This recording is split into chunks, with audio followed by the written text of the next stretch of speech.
Hey everyone, welcome back. And in today's video, I have some really amazing takes to show to you. And let me just bring my notary really quick over here. So if you're already following me, so you might know that I use mid flow. So forget about the bending of it. Let me just simply show you what is happening here.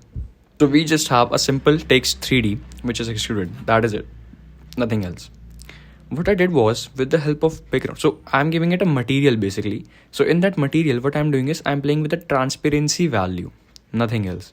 And with the help of the transparency value, I was able to, and also I'm UV mapping it, so it happens where I want it to happen. So it is happening something like this. So I have this. I'll just enable my dual viewer and put this over here. Bring my merge over here. Right now you can see nothing is there. It's just a blank simple screen. In background, if I come, you can see that my type is set to gradient and it is linear and all the keyframes are set like this. But as time passes, I think anim cursor is turned on. No. Okay. So what I did was I played with the offset value and okay, let me just remove this fast noise also. So this is just black and white, simple background, nothing else. Sorry for the background noise if you're having it, so I can deal with it. The offset was like this. Okay. The gradient type is set to linear again. And as time passes, it just goes like this. So basically, it comes and goes, nothing else. And my gradient is just white and black. But the thing here is, if I enable my checker underlay, my black is transparent. You can see here that my black is transparent. It is alpha'd out in my language, so I say alpha'd out to transparency. If you enable checker underlay, you can see you have these check boxes, which means that the image is transparent. The same is happening here. So what is happening is basically at the start, because there is nothing, just a single line. So we have this text. If I even bring this further, you can see the text is also gone. So I did this on purpose. And if like with the time, as this white layer comes in, this text also comes in, and this also goes by. So with the help of material, we are making it transparent, and that's it. Then with the help of UV map 3D, I was able to map it out according to my needs. So without it, it was something like this. So I know it is looking really bad, but it was something like this. So, okay, with the help of UV map, you can map 3D objects. UV mapping is a technique basically to wrap a texture around a 3D model. In our case, it's a 3D text. Then with the help of Blender, I was able to bend it, and that's it. Yeah, seriously. Then again, camera, then render 3D. Then with ambient occlusion, I was able to, get some textures, like not textures, but without ambient occlusion, it was looking something like this. But with it, we are getting those shadows and all the stuff. All right. So after this, background. Let me just make it single viewer now. Then some sharpening because it was not looking great. I don't know why. But in the render, when I rendered it, it was looking a little bit blurry. So I used this sharpen node. It worked fine in my case. The value, something like this. I'll share everything. Then glow, then soft glow, And the soft glow is a little bit more condensed to those areas which are close to white parts. So that's why. And then with this soft glow, it's looking something like this. And lastly, prism blur, as you know, little chromatic aberration. And that is it. If I enable my light rays, so yeah, it looks something like this. It's again choice. Post-processing is all, it basically depends on you, how you want the final image to look like. So it all depends on you. Post-processing, yeah, that is it. It's the basic psyche. Now let's create this from scratch really quickly.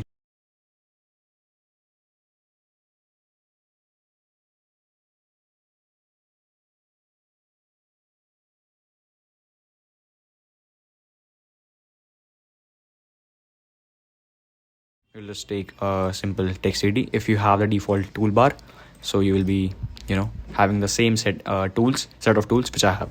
So right click, choose default, and you'll have the same. And just take this text 3D, type here anything. You can type Fusion, same.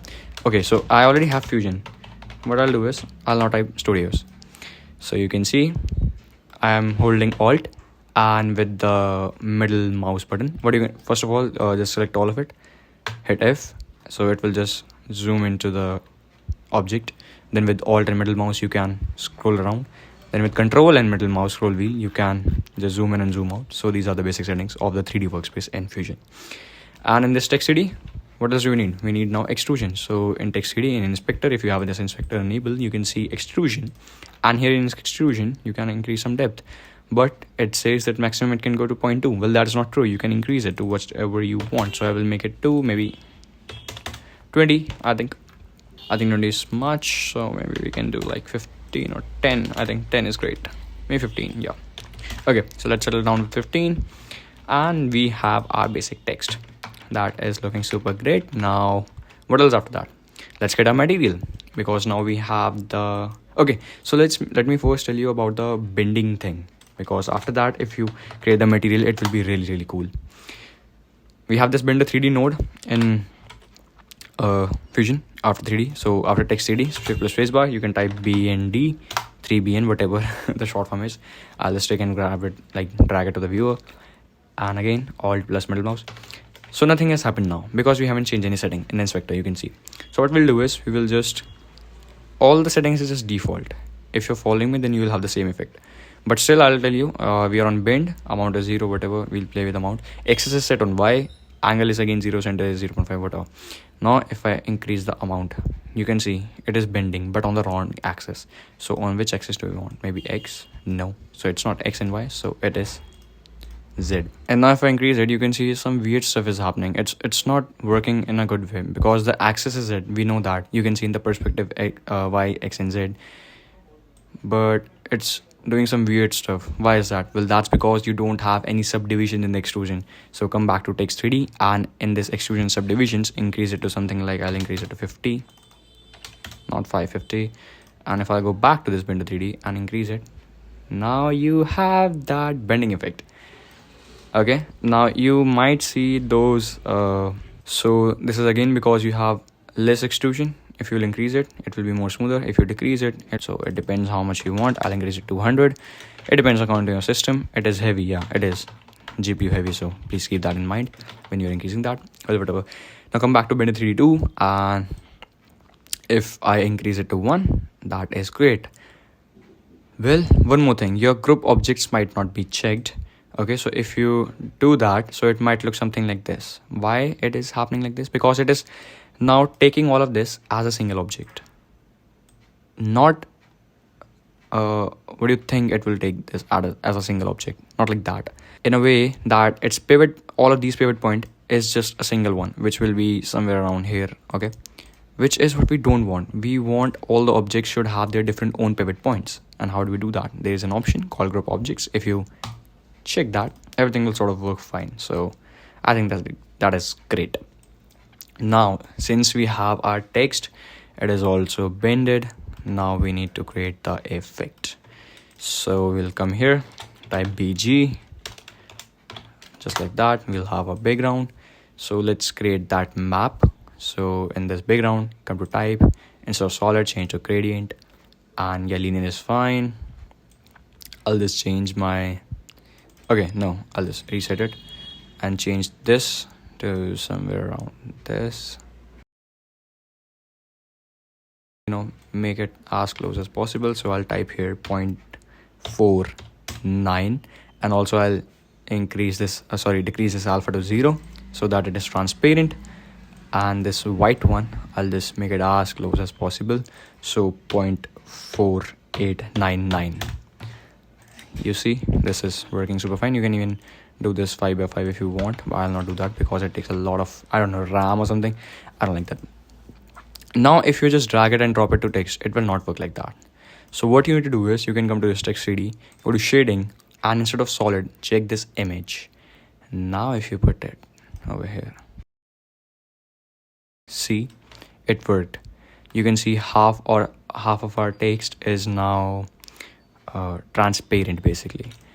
So if I do dual viewer, this is our map, this is our text 3D text. What else? Okay, in Blender it will look something like this right now. So again, it is half, you just can't see it because if I just make it like this, so you see this is half. But we don't want it this way, we want it another way. So what we can do is, we can change this X and Y value. So I can make it first of all to 0 and y value also 0 and make it 1 and this y value also 1. Yeah, exactly. Now the start x value to 0.5 and x value also 0.5 and we have made it vertical. Okay, you can drag these like this also. Okay, but just because of precision I was dependent on the numbers. Now some weird stuff again happened. It is cut out from the above. We still don't want that, so for this we will use UV map 3D. What is this? I'll make a separate video on 3D so you can get to know, but still, just for the overview, UV mapping is nothing. It is just taking this canvas and mapping it out to our text or whatever 3D object is. UV mapping is basically this. Based on UV coordinates, it will just map it out. So right now you can see it is mapped out something like this. It is just laid down, okay, which is what we don't want. And it is planar obviously, so but not on y-axis. I'll just do fit and boom, it worked. It worked in the first setting because y is the one which we already wanted. But for example, let me just change it to x. So now you can see what was happening earlier. So the mapping was something like this. Okay, it was mapped something like this. The green border shows how it was mapped. So we want to do it on z, no, on y. So on y you can see it is looking something like this and it is looking great. And let me just bring it again closer, 0.489, so that we don't have those that softness going on. If you want that, you can do that too.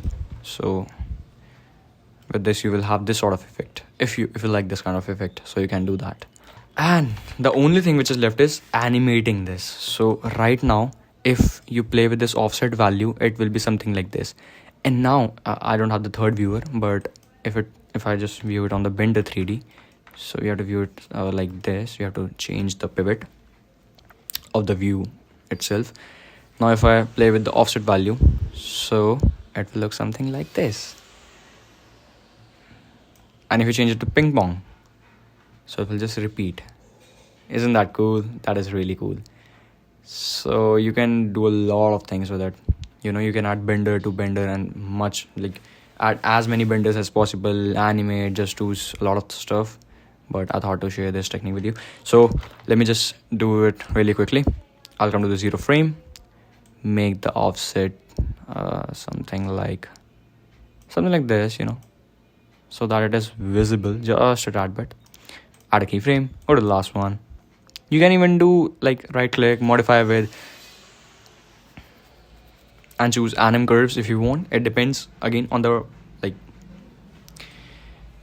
how you want to animate it. So it depends on that. So what I'll do is I'll go here. Okay, so it's minus 0.484.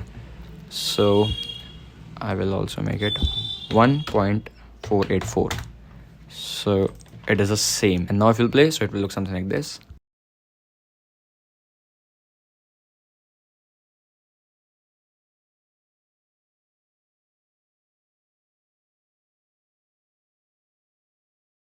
See, and it is even looped. Now to render it, after this, just add first of all, let's add a camera 3D.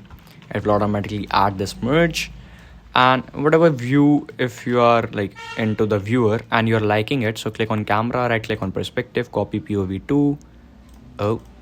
Click on the merge like this. Yeah, and now click on camera, perspective, copy POV2, camera 3D2, and boom, you got your camera looking straight into the viewer. And now after this, add a renderer 3D. If you'll do it, so it will do something like this. First of all, make it hardware renderer. And after this, what you can do is add a BG. And if you will view it, so everything will go black. Well, that is because this layer is background and background is on top of it. We want the opposite of it. So how do we do that? Just hit Ctrl T on merge. It will swap the inputs and it will do the work. After this renderer, just add a SSAO, which is ambient occlusion. Now it will not work as it is. You have to connect the camera into it, and the render is already connected, so that doesn't matter. Now if I'll view the ambient occlusion, again it will not work because we need to enable some channels. Okay, so we need to output some channels. So enable the Z, world position, and normal. I think world position will work, so we don't need that Z one, but still I enable it anyways. So normal and world position. And you need to also connect the camera into ambient occlusion. So now you can see some stuff has happened. We have some shadows.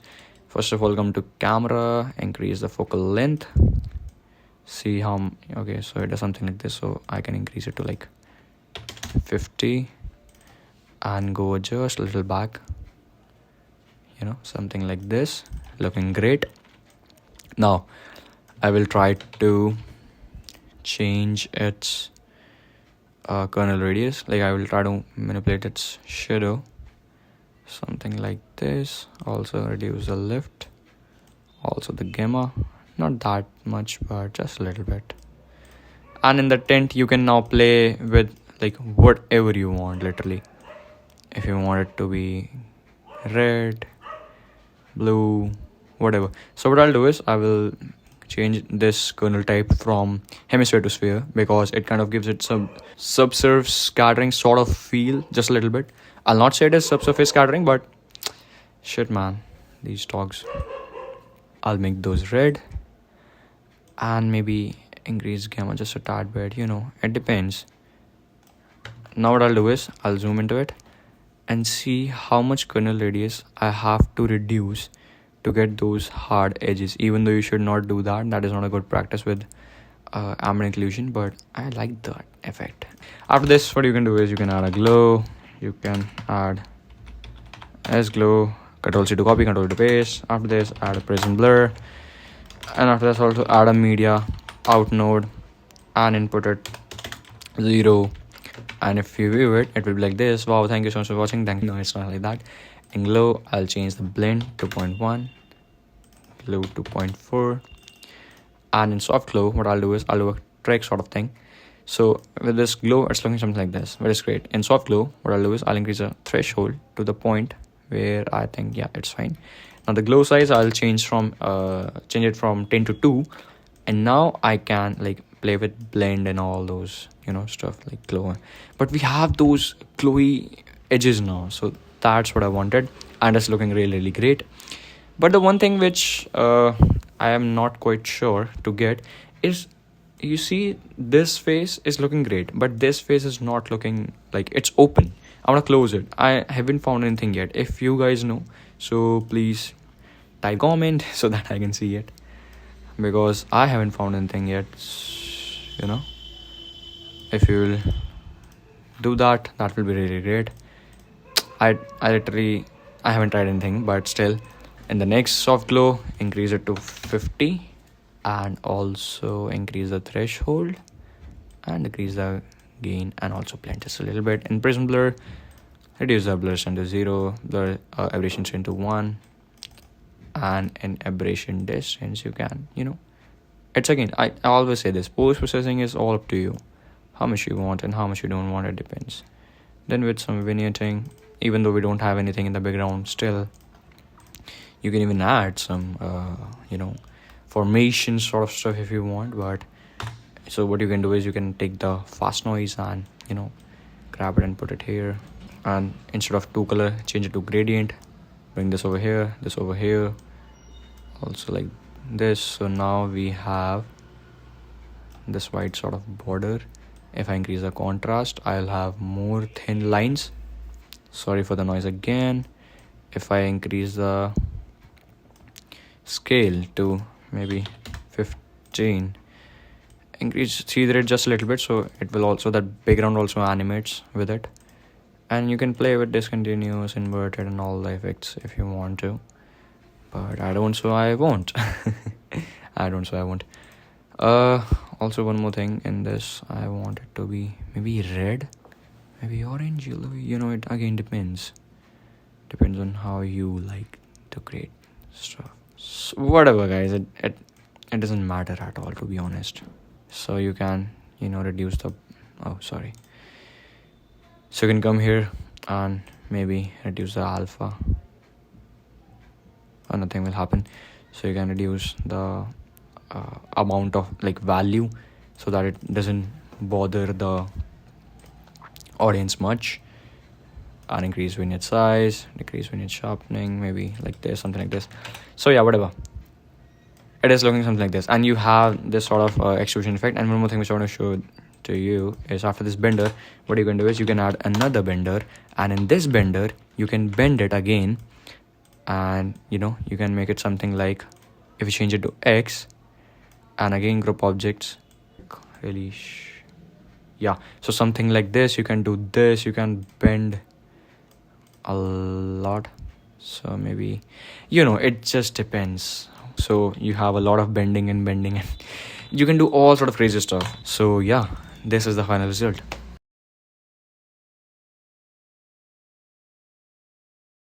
And that's it for this trick. Don't please judge me on the design perspective of it. I didn't make it for the design, I just made it for this, the technique which I used here. So you can like do that extrusion effect. Okay, so you can just do this.